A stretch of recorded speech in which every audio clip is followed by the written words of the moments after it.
Toate lucrurile lucrează împreună spre binele ce iubesc pe Dumnezeu. Dacă cineva vrea să-ți facă rău, îți uneltește împotriva ta, știi ceva? Dumnezeu te apără, Dumnezeu te ridică. Întinde masa în fața potrivnicilor mei. Glorie să fie adusă lui Dumnezeu. Fii credincios Domnului. E important să fii credincios lui Dumnezeu. Cunoașteți istoria, să îmi schimbă când Ester îl dă de față pe Mardoheu, vine un slujitor și spune împăratului, el o pregătit spânzurătoare pentru Mardoheu care ți-a făcut bine. Și atunci împăratul zice, spânzurați-l pe ea.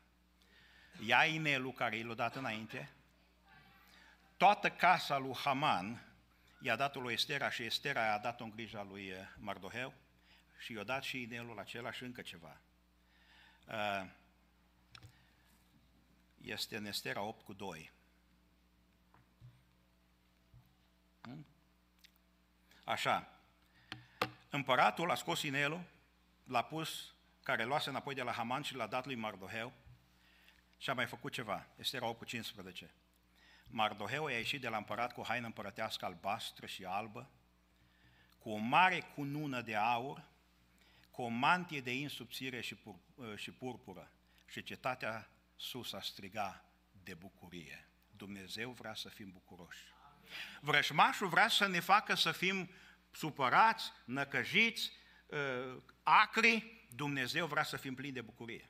Împotriva la toate uneltirile vrăjmașului, Dumnezeu întoarce lucrurile, ne îmbracă în slavă, slava noastră este Hristos Domnul, în numele Domnului Iisus cerem ca să avem o bucurie deplină. În numele Domnului Iisus ne bucurăm în Domnul.